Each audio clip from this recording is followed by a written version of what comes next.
আসসালামু আলাইকুম। আজকে আমি রিভিউ করব আমার Gixxer FI ABS ৪৯,১৪৯ kilometre riding experience. Okay, let's start.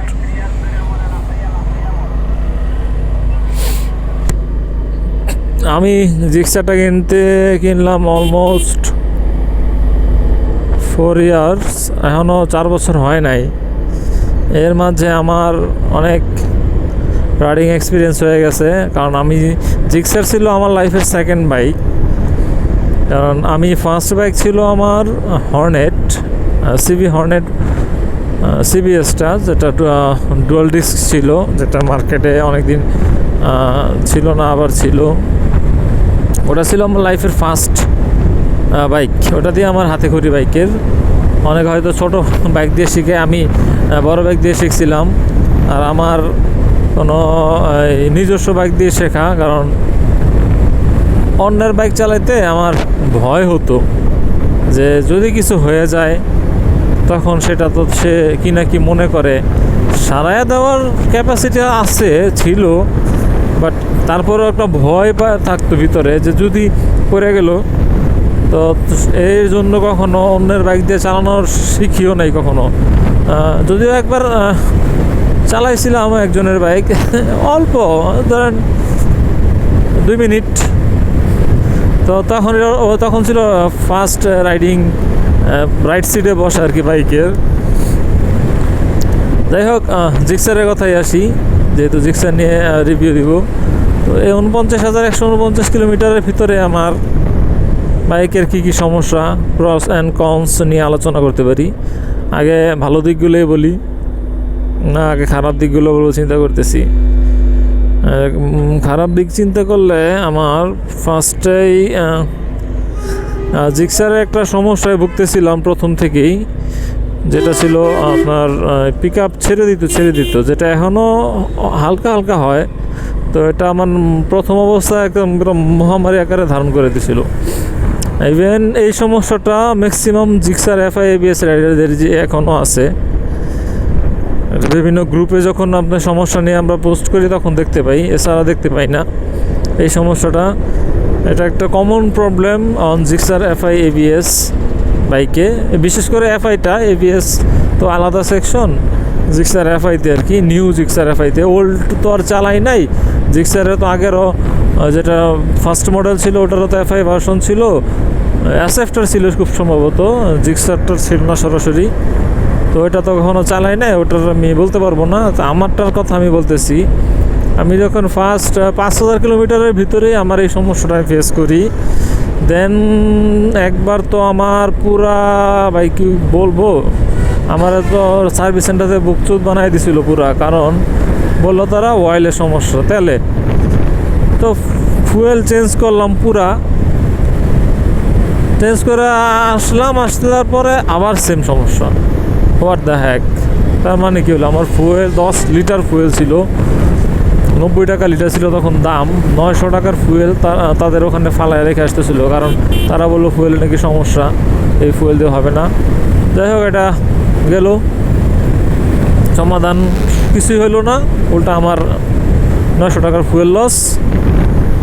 তো তারপরে কি আর করার, এরপরে এভাবে চালাতে থাকলাম, এই চলতেই আছে এখন আর ওটা কোনো সমস্যা মনে করি না। এটা সিম্পল সমস্যা, এদেরকে সবারই হয়। এর মাঝে যখনই সার্ভিস করে তখনই এটা ফুললি ওকে হয়ে যায়, মোটামুটি ভালোই থাকে। আর এই যে এখন আমি চালাচ্ছি, এটা আমার অনেকে বলতে পারে ৪৯,০০০ কিলোমিটারে এটা পারফরমেন্স কোনো ড্রপ করে নাই। আমি সেম আগেও গিয়ার রেশিও অনুযায়ী স্পিড আপ করতাম, এখনও সেম ওইটাই আমি পাই, যা আমার ইঞ্জিনে কোনো ইস্যু হয় না এখনও। এই জন্যে এখনও আমি ফার্স্ট গিয়ারে 45 আপ টু 45 ওঠে, সেকেন্ড গিয়ারে 65-66 লিমিটার দেয়। তার মানে আমার এটা ফার্স্টে এরকমই ছিল, আমি এটা সবসময় ট্রাই করতাম, ইভেন এটা আমি প্রায় চেক করি এটা। তো এখন ওইটাই আছে। আর টপ গিয়ারে তো আসলে স্পিড আপ হয় না তেমন একটা, তারপরও আমি 121 পর্যন্ত পাইছিলাম উইথ পিলিয়ন। এরপর আসলে টপটা নিয়ে তো মাথা কামাই না, এছাড়া নর্মালি 100-110 ইজিলি ইউজ করি আমি। 50,000-এ কী চেঞ্জ করলাম, চেঞ্জের ভিতরে ছিল আমার লাস্ট সিলেট ট্যুরে রিয়ার টায়ারটা আমার একদমই নষ্ট হয়ে গেছিলো, দেখছেন আপনারা অনেকে ভিডিও একটা ছোট ক্লিপ দিছিলাম। ওই ট্যুরে আমার ফুললি টায়ারটাই নষ্ট হয়ে গেছিলো, দ্যাটস ওয়াই আমি আর কোনো রিস্ক নিতে চাই নাই। তাই আমি শ্রীমঙ্গল ট্যুরে শ্রীমঙ্গল থেকে আমি চেঞ্জ করে নিচ্ছি টায়ারটা। 6,000 টাকা নিয়েছিল MRF-এর, আর ইনস্টলেশনে ছিল মেবি 200-300 টাকা ছিল ইনস্টলেশন ফি। 6,300 টাকা দিয়ে আমি টায়ারটা চেঞ্জ করে, এটা ছিল আমার মেজর চেঞ্জেস। আর এর আগে আমি আপনার চেইনিজ পকেট সেট চেঞ্জ করছি একবার, যেটা অলমোস্ট 28K কিলোমিটারের, মানে 28,000 কিলোমিটারের ভিতরে মেবি আমি চেইনিজ পকেটটা চেঞ্জ করছিলাম। আর দ্বিতীয়টা এখনও চলতেছে। সার্ভিসের ব্যাপারে, সার্ভিস সেন্টারগুলোর ব্যাপারে কিছু সার্ভিস সেন্টার খুব ভালো। আমি মনে করি আমার পাশে যে সার্ভিস সেন্টারটা সালমা অটোমোবাইল, নাম বলেই দিলাম, সুজুকির অথরাইজড সার্ভিস সেন্টার, তারা খুব ভালো কাজ করে। কারণ তাদের সাথে আমার বাড়ির কাছে খুব, আমি অনেক দূরে যেও সার্ভিস করছিলাম, অনেক ফ্রি সার্ভিসও আমি ক্যাম্পেইনও গেছিলাম। ফ্রি সার্ভিস ক্যাম্পেইনগুলো আসলে নামে ফ্রি, তাদের অদক্ষ কারিগর দিয়ে কাজ করায়, তারা শুধু ধান্দায় থাকে চেঞ্জ করেন, পার্টস চেঞ্জ। আমি আমার একটা ঘটনা শেয়ার করি, নাম বলে দিই, মোটো লাইফ, মোহাম্মদপুরে তাদের সার্ভিস সেন্টার। তো আমি যখন সার্ভিস করাই তখন আমার কিলোমিটার রান ছিল মেবি আন্ডার 35, মানে 35,000-এর নিচে ছিল আমার কিলোমিটার রানিং। তো সার্ভিস যে করবে, সার্ভিসের মেকানিক, সে তো ফার্স্টে আমাকে বললো ভাই আপনার এই ক্লাস প্লেট চলে গেছে।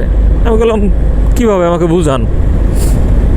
বলো ভাই গাড়ি তো ভাগে না। আমি কী কোন ভাগে না, আমি তো টান দিলেই 100 আপ হয়ে যায়, আপনি ভাগে না বলতেছেন মানে? না মনে হইলো। আমাকে ভাই মনে হলো তো আপনার হবে না, আমারটা তো আমি চালাই, আমি জানি, আপনি আমাকে কেন বলবেন এই কথা যে চেঞ্জ করে নষ্ট হয়ে গেছে। তারপরে বলতেছে যে আমার সেলফ মোটর নষ্ট হয়ে গেছে। আরে ভাই এর কী কথা, সেলফ নষ্ট মানে? ওই সেলফ 35,000 কিলোমিটারের সময় সে বলছিল সেলফ মোটর নষ্ট, ক্লাস প্লেট নষ্ট, ওইগুলাতেই আমি চলতেছি এখনও। ইভেন এখন আমার সেলফ চলতেছে, ব্যাটারি একটু ইস্যু আসে এখন, যে একটু সময় লাইট বা এলইডিগুলো অন থাকলে ব্যাটারি ডাউনের দিকে চলে যায়, মানে চার্জটা সাস্টেন করে না যতটুকু চার্জ হয়। তো ব্যাটারিটা আমার চেঞ্জ করতে হবে এখন। 4 বছর আমি এখনও ব্যাটারি চেঞ্জ করি নাই আমার বাইকের, এখনও চলতেছে দিব্যি। তো অনেকে তো দেখি যে নতুন গাড়ি কেনার পরেই ব্যাটারি ডাউন হয়ে যায়, ওই দিক দিয়ে আবার আমারটা আলহামদুলিল্লাহ বেস্ট সার্ভিস দিচ্ছে। তো সেলফ মোটরের ব্যাপারটা আসে, সে বলে ভাই গাড়ি তো যে কোনো সময় স্টার্ট নেবে না। ভাবলাম ভাই আপনি চেঞ্জ করতে হবে না, এই চেঞ্জের ধান্দাবাদ দিয়া আপনি সার্ভিসের দিকে মনোযোগ দেন, যা যা চেঞ্জ করার আমি জানি ওগুলো আপনি চেঞ্জ করে দেন। তো সুন্দর সেই ক্লাস প্লেট, সেই সেলফ মোটর নিয়ে আমি এখনও রানিংয়ে আছি, এখনও চলতেছে আমার গাড়ি। আমার ক্লাস প্লেট যদি ডাউন হয়ে যাইতো 5,200 RPM-এ 75 কিলোমিটার পার হাওয়ায় চলতেছে, তাই ক্লাস প্লেট যদি ডাউন হইতো এটা ভাগতো। চলুন আপনাদের আরেকটু স্পিডিং দেখাই, এই যে আমার স্পিডিং দেখেন আপনি।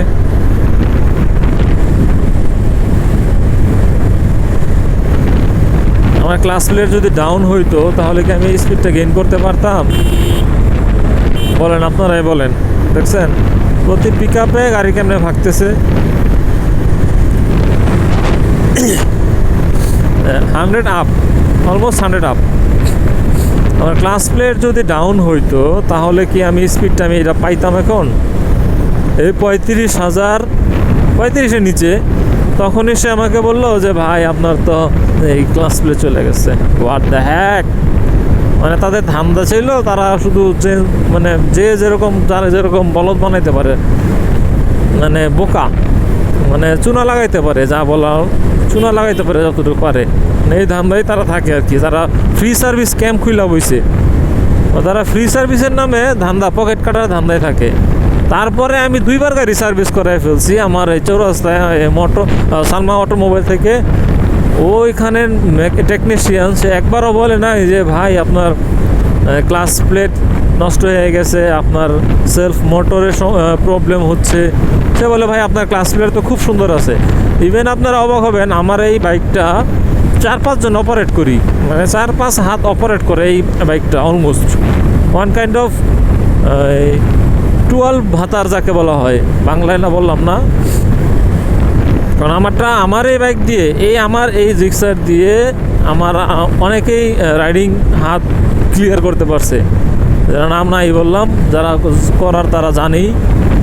তো এই হচ্ছে কি আমার সাথে ঘটা এক্সপিরিয়েন্সগুলো শেয়ার করলাম।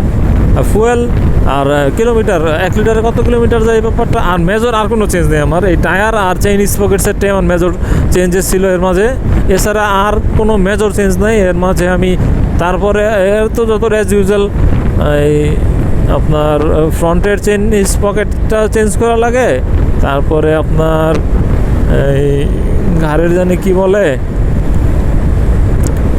ভুলে গেলাম তো, যাই হোক, আর ব্রেক প্যাড, তারপরে আপনার এই ঘাড়ের যে ইয়েটা কি জানি বলে, নামটা ভুলে গেলাম গা তো, যাই হোক এগুলো আমি চেঞ্জ করছি। ঘাড়ের জানি কি কয় ভুলে গেলাম তো, নামটা জানি কি। এছাড়া চাবি এখনও আমি চেঞ্জ করি নাই। আমার দ্বিতীয় চাবিটা চলতেছে, প্রথমটা ক্ষয় হয়ে যাওয়ার কারণে অটোমেটিক বের হয়ে যায়, যে কোনো সময় পড়ে যেতে পারে, তার জন্য ওইটা প্রথম একটা চাবি নষ্ট হয়ে গেছে, ওটা মানে অটোমেটিক বের হয়ে যায়, গাড়ি অন স্টার্টে থেকে বের হয়ে যায়। যেন সেকেন্ড চাবিটা ওইটাও মোটামুটি অনেকটা ক্ষয় হয়ে গেছে। তো এই হচ্ছে কি আমার বাইকের ওভারঅল পারফরমেন্সে কোনো ঘাটতি নেই, ঘাটতি শুধু ওই সার্ভিস সেন্টারে ছিল কিছু কিছু। এই জন্য আমি এখন এই আমাদের গাজীপুর যে অথরাইজড সার্ভিস সেন্টার আছে সালমা অটোমোবাইল, ওখান থেকে সার্ভিস নেই। আমি ওই ঢাকা ফ্রি সার্ভিস ক্যাম্পে আর যাই না, ঢাকাও আর যাই না, কারণ ওগুলো ফ্রি অ্যান্ড এই ফ্রি সার্ভিস প্লাস অফার, এগুলো মানেই পকেট থেকে টাকা নেওয়ার ধান্দা।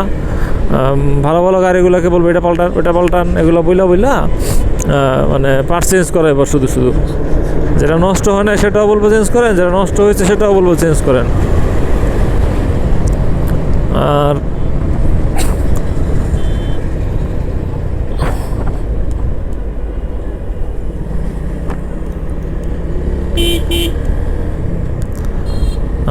আমার গাড়ি আর কোনো সমস্যা নেই। এই তো আরেকটা চেঞ্জ করছিলাম আমি, আমার এই যে লেফট চাপাটা, এই চাপাটা আমি চেঞ্জ করছিলাম, কারণ এটা আমার হর্নের সুইচটা ক্ষয় হয়ে গেছিলো।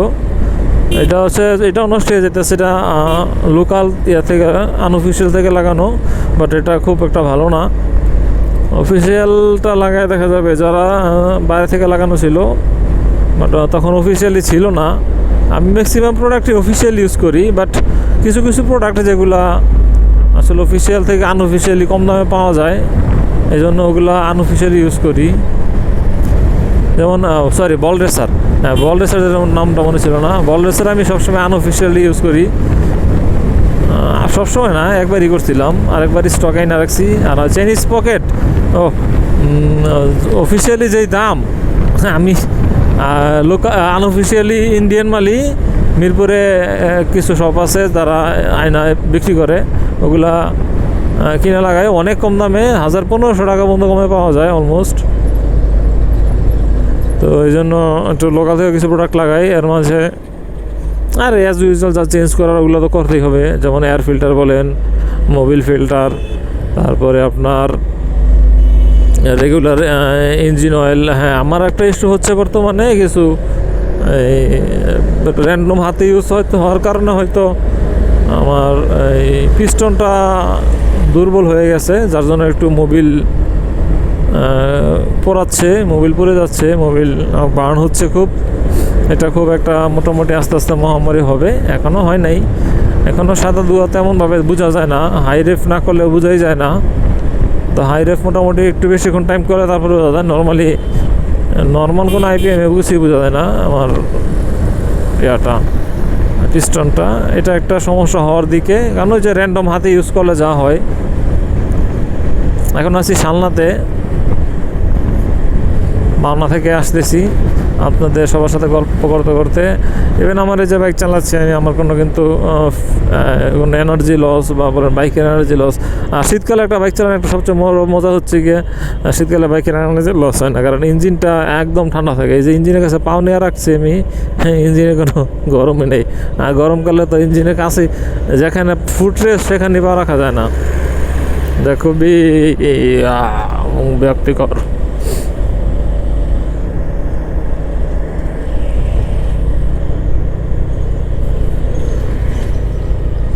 অলমোস্ট 4 বছরে 49,165 kilometre running Gixxer FI ABS. ব্রেকিংয়ে এফআই এবিএস হওয়ার কারণে একটা কনফিডেন্ট পাওয়া যায়। অনেকে হয়তো বলেন যে মনের এবিএসই বড় এবিএস, না ভাই, এবিএস অনেক উপকারী, লাইফ সেভিং একটা ফিচার, যা আসলে যেটা আছে সে বুঝতে পারে। ইমার্জেন্সি সিচুয়েশনে ব্রেকে আপনাকে যে সাপোর্ট দিবে, একটা মনোবল দিবে, এটা আসলে নন এবিএসটা তেমনটা দেয় না, এটা আপনার বুঝতে হবে। যদি লাইফ সেভিং ফিচার নাই হতো তাহলে তার কোম্পানিগুলো এত R&D করে এবিএস তৈরি করতো না। হায়ার সিসিতে তারা এবিএস ইউজ করতো না, তখন তো তারা এবিএস ছাড়াই ইউজ করতে পারতো। আগে ছিল ড্রাম ব্রেক, তারপরে আসলো ডিস্কের পরে আসলো এবিএস সিস্টেমটা। তাহলে এটা কেন আসছে, রেভলিউশনটা কেন হচ্ছে? মানুষের সেফটির কথা চিন্তা ভাবনা করে রেভলিউশনটা হচ্ছে। আদারওয়াইজ তো এবিএস না দিলেও পারতো। এবিএস সেন্সর দেওয়ার কারণে আপনার আমার থেকে 20-25 হাজার টাকা বেশি নেয় কোম্পানিগুলো। কেন? তাদের জন্য একটা এক্সট্রা একটা ফিচার অ্যাড করা হয়েছে, লাইফ সেভিং একটা ফিচার। এবিএস অবশ্যই লাইফ সেভিং একটা ফিচার্স, এটা সব বলার কোনো ভালো নেই। কারণ অনস্বীকার্য না, স্বীকার করতে হবে। যারা বাইক রাইড করে, যারা বড় বড় গাড়ি রাইড করে, ইভেন প্রত্যেকটা প্রাইভেট কারও তো এবিএস সেন্সর ইউজ করা, তা নাহলে তো প্রাইভেট তো হাই স্পিডে চলে।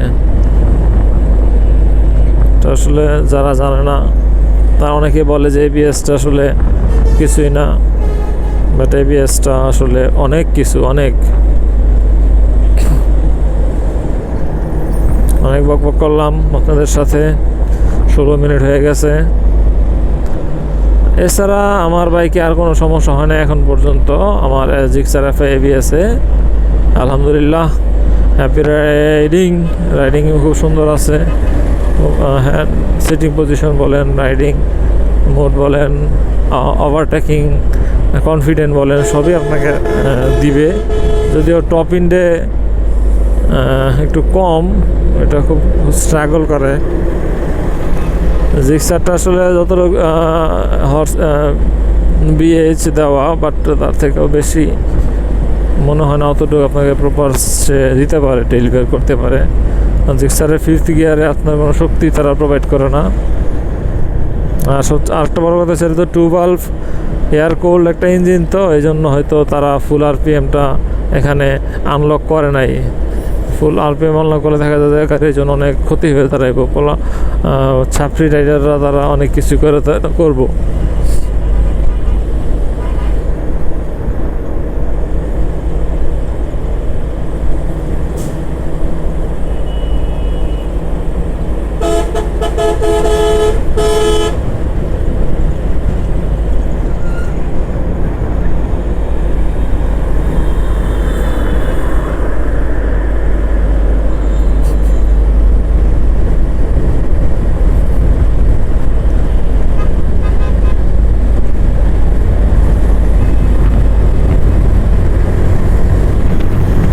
পাওয়ার দেখুন, পাওয়ার ইনস্ট্যান্ট পাওয়ার আপ হয়ে গেছে। আমার তো গাড়ির যদি পাওয়ারে যদি না থাকতো, যদি আমার ক্লাস প্লেট নষ্ট হয়ে যেত, তাহলে তো এই গাড়ির গতি আমার এত দ্রুত গেইন করে না, ঠিক না? তা 5th গিয়ারে থাইকা, এটা বুঝতে হবে। আর ওই সার্ভিস সেন্টারটা আপনার আমাকে তারা যে বলাইছে, আমার আসলে গাড়ি যারা বাইক চালায় অনেকে, হ্যাঁ, বাইক শখের জিনিস, খুব যত্ন সহকারে চালায়। আর তার মানে এই না আপনাকে প্রয়োজনে অপ্রয়োজনে এটা চেঞ্জ করে, ওটা চেঞ্জ করে। আমাদের বাঙালিদের মস্তিষ্কে সার্ভিস সেন্টারগুলো এরকমভাবে একটা জিনিস ঢুকাই দিছে, বাইক সার্ভিস সেন্টারগুলো আমাদের মস্তিষ্কে একটা জিনিস ঢুকাই দিছে যে যেটা কোম্পানির গাইডলাইন অনুযায়ী চলে 5,000, সেখানে তারা 2,000-এ তারা চেঞ্জ করায় ফেলে। পাশের দেশ ইন্ডিয়াতে আপনি দেখেন তারা কোনো জিনিস খুব দ্রুত চেঞ্জ করে না, কারণ ইন্ডিয়ার মানুষ খুব সাশ্রয়ী, এটা মাথায় রাখবেন। অনেক জিনিস আছে অপ্রয়োজনে তারা চেঞ্জ করে দেয়।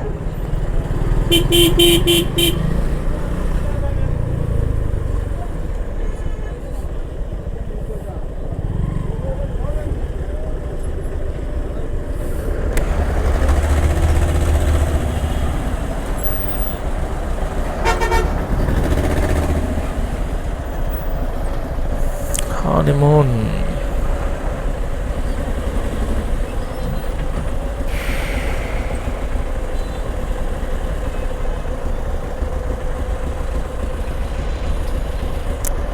গাজীপুর চৌরাস্তা, যেখানে জ্যাম লাগার কারখানা।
এই উপরে ওঠো, নিচে নামছো কে?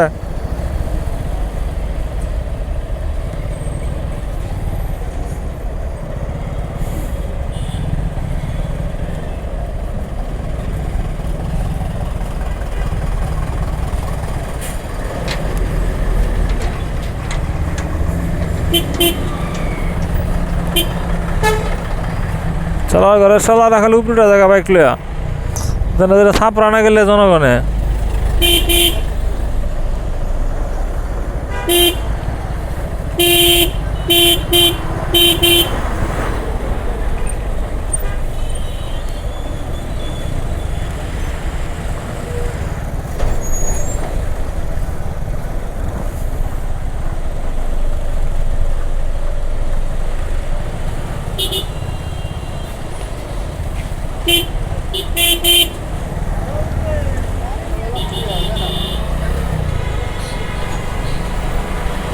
এই যে বাইকার গুলো ফুটপাতে উঠা জায়গা, এদের মন চায় আমি নিজে মাঝে মাঝে থাপড়াই।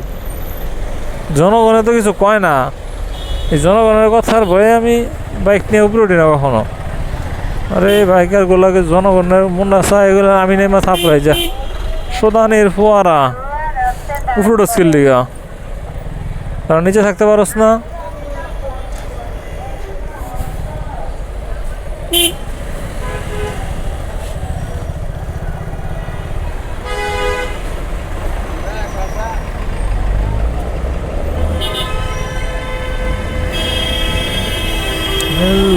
মেলাতে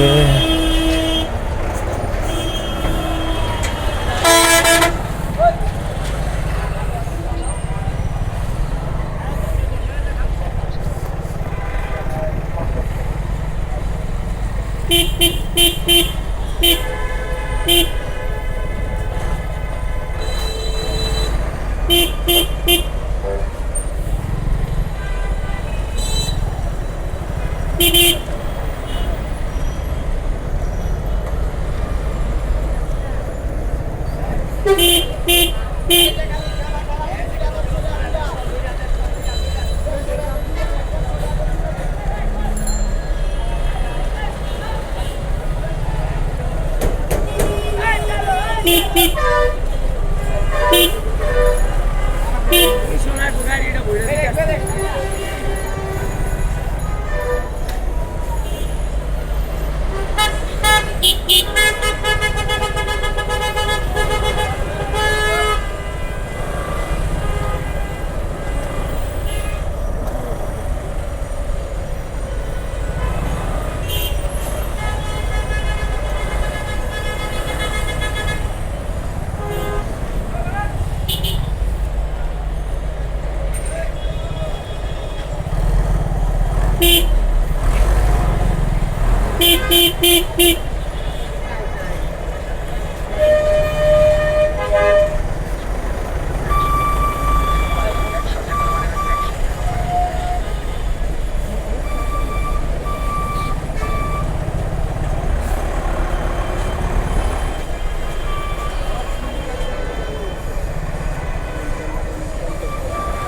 ভালো কথা তো দেখতে পারি নাকি।